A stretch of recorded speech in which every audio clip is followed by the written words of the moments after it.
If there was one platform that I would bet on as being the future of personal branding, it would be YouTube. So how are you building your personal brand on YouTube? Grab your cup of tea and let's dive into it. Tip number 1 is start before you think you're ready. We've all been there. We want to start a YouTube channel and we pour all of our effort into the planning before we actually get started. But the thing about perfectionism is that it can lead to procrastination. And YouTube is growing at a rapid rate. It is trending to be the future of TV. There was numbers that came out last year that showed that YouTube has now surpassed the 10% mark of TV viewership. That is the first time that a streaming platform has broken that 10% barrier. And research has also shown that for a lot of people, YouTube is the first application that they open up on their TV when they go to watch something. And I know this is true for me as well. YouTube is always my go-to before any other streaming platform or network. So rather than getting so caught up in the planning of how you are going to build your YouTube channel, you may as well start while YouTube has the level of momentum that it does, instead of being left behind in this process. Because when you are a year from now, you would have wished that you had started earlier. So just start and experiment, see what works, be prepared to have things be not perfectly the way that you would want it, but know that you can improve every single time.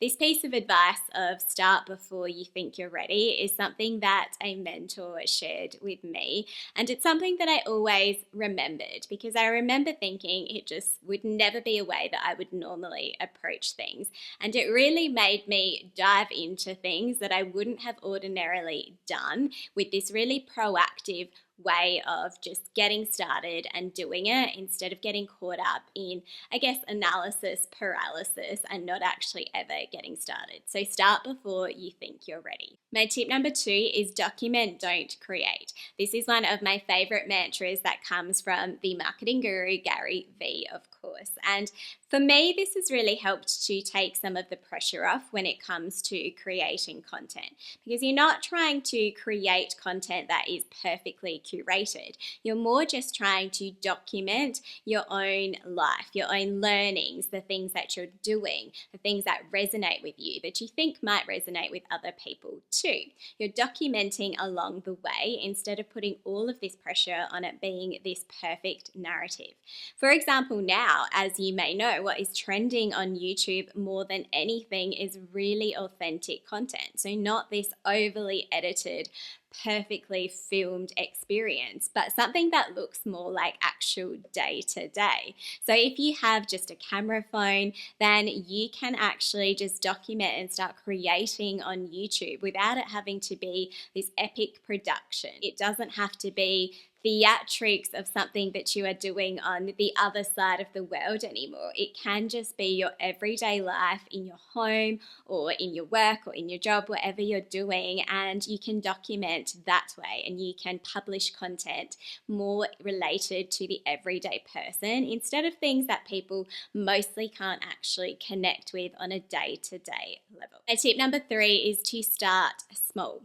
One of my favorite takeaways from BJ Fogg's book, Tiny Habits, is this idea of a motivation monkey. When we get a new idea for a project that we might have, or an activity or a habit that we want to start to develop, we can start to have this motivation monkey that makes us believe that we can do a lot more than we can probably actually sustain. To some degree, it's great to have this really heightened level of motivation, but when you can't actually then execute that in your actual day-to-day life, it can then create a sense of not being able to do that thing altogether. So when you break that task down and you start small, then it becomes something that you are more likely going to be able to sustain. In the book Tiny Habits, BJ Fogg highlights 3 really critical elements when it comes to building new habits, and that is mixing your motivation with your ability and a prompt. So when it comes to wanting to establish a regular YouTube channel habit, so actually doing the filming, the editing, the planning, and the publishing for your YouTube channel, then try and think about what your ability is and your prompts, as well as your motivation. So, for example, to build consistency into your routine, you might decide that you record your videos on a particular day, and that is your prompt to do it at a certain time on that day or attached to another activity that you might be doing. I find having it actually scheduled on a certain time on a certain day just means that it is more likely to happen rather than attaching it and habit stacking it to something else. So find what your own ability is or the prompt is that you can achieve, and what is it that you can actually sustain in the long term, which is where that aspect of ability becomes really important. So what can you actually manage? So while you might desire to one day be publishing 5 videos a week, it's probably not likely that you can wake up overnight and get to that space. So how are you building a plan that is going to get you to that point? Maybe in your first year of YouTube, you'll focus on having 1 YouTube video a week. Maybe you can reassess your ability to do that in the second year and have 2 YouTube videos a week, and you can build up to that point of where you want to be. That way, if you have this really heightened level of motivation, then you have a sustainable plan to be able to get you there. So keep in mind your motivation monkey when it comes to establishing your YouTube habits. One of my favorite quotes from the book is, "Big spikes of motivation are awesome for doing really hard things once." So make your YouTube channel sustainable, but build a long-term plan to get it to where you want it to be. My tip number 4 is to think big. Now, I don't want you to confuse this idea of starting small with thinking big, because starting small means that it just allows you to actually get going, to start to do the thing. But it is okay and it is motivating to have a big vision, which is what I mean about having a big vision and then having a plan that is going to get you to that vision. If you follow this channel, you probably already know that I am a big fan of Grant Cardone's book, The 10X Rule. And that is because it argues that by 10xing your actions and your goals, then you elevate your motivation towards that thing. Whereas when you don't actually have a high level of motivation, then you are going to then achieve less in that space because you've already set a low bar for yourself. So make sure that when it comes to starting your YouTube channel, yes, you're focused on what you can do to get started in a sustainable way, but still try and have a big vision for your channel if that is something that excites you, if you're doing it for something that is going to help you in your professional career or to build your personal brand, as opposed to it just being more of a hobby. One of my favorite concepts in Grant Cardone's The 10X Rule is this idea of dominating instead of competing. And that is about finding your unique white space in the marketplace, or doing the thing that other people aren't necessarily doing. Or if you're doing something that they might be doing, taking a more elevated focus than what the rest of the competition is doing. So essentially, he is saying that the competition becomes irrelevant. But there is one thing that he says relating to if you are going to be emulating people or copying people in any way, then instead of looking just at your immediate sphere of, connections or market, try and think on the biggest stage possible. So on the world stage, who are the biggest players in the industry or in the niche that you want to be in, and what are they doing? Emulate what the biggest, most successful people in your space are doing, because you learn more from doing that. You achieve more from emulating them as opposed to just your immediate peers. The great thing about YouTube is that it breaks down all of the borders of your local market, because by publishing on YouTube, you open up your content to the whole world. You can connect with people across borders that you may have never thought was possible. One of the great things that I find with YouTube personally is that I come from a smaller state in Australia. If you are not familiar with Australia, I come from South Australia, which isn't the smallest state, but it certainly isn't the biggest either. And so for me, if I was following what most of my peers or former colleagues or industry was doing, I probably wouldn't have a YouTube channel or a podcast. I know very, very few people in the marketplace, in the local marketplace, who do those things. But because I spend so much time trying to, more so than anything, follow the biggest players on the world stage, I don't just limit my thinking to my local market. I think about what they're doing in the US, in the UK, in Europe, instead of just in my little corner of Australia. And when you do this, you start to realize how many more opportunities are available to you outside of just the potential echo chamber that you might be currently living in. My tip number 5 is to experiment.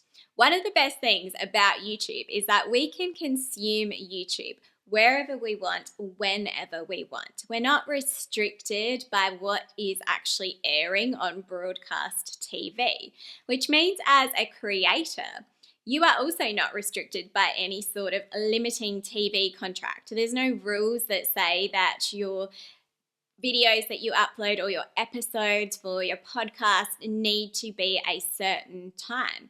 You can actually just experiment and see what works best for your audience. Ideally, some sort of consistency is great for your audience. Consistency when it comes to any sort of marketing is always king and key. But you also, when you are starting a new YouTube channel, you want to be able to see what works and what doesn't. You want to be able to do some testing. If you are, for example, only uploading very short videos, but then you find that there is an appetite to be consuming more and it is something that you can manage to produce, then why not deliver more content to your audience? You might, on the other hand, find that you are producing really long videos and your audience just really wants that same information in the shortest amount of time possible. So get to know your audience, see what they are willing to consume and what you can actually align with in your content creation as well. Enjoy the process, and if you are documenting instead of creating, that means that not everything is going to be in this perfect package. For example, when I first started my channel, I was really dedicated to my videos being a very specific time frame, and I do try and stay as much as possible within a particular time frame. But I also know that I'd rather just include what needs to be included. For example, I heard someone say once that a blog only needs to be, it might have been Seth Godin actually, that a blog only needs to be as long as it needs to be. And I think that that can apply to YouTube videos as well. How long does the video need to be for you to get across all of the information that you want to be sharing with your audience? So experiment, enjoy, be prepared to fail, be prepared to laugh it off.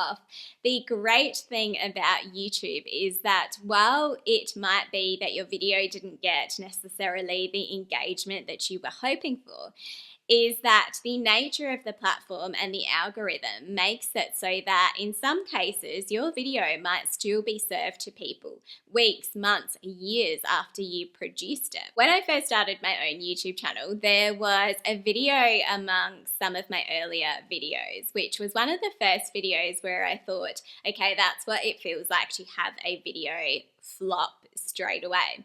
And over the course of time, that video has just continued to gain more traction. It's a topic that I knew there was a propensity for, but people will consume in their own time. Just because it doesn't necessarily resonate with them at that exact time that you published it, it doesn't mean that it won't in the future. And that is one of the great things, as I mentioned, about YouTube, is that it's not on a feed that just shows you the last week or the last few days. It's something that if people are searching for that particular piece of content, then you can come up in their search results if you are connecting with things that they are interested in. So while you might sometimes also feel like something you did flopped, know that things can just change overnight in any of those spaces, or it can just gradually build over time. But just keep your motivation going when it comes to maintaining your habits of starting your YouTube channel,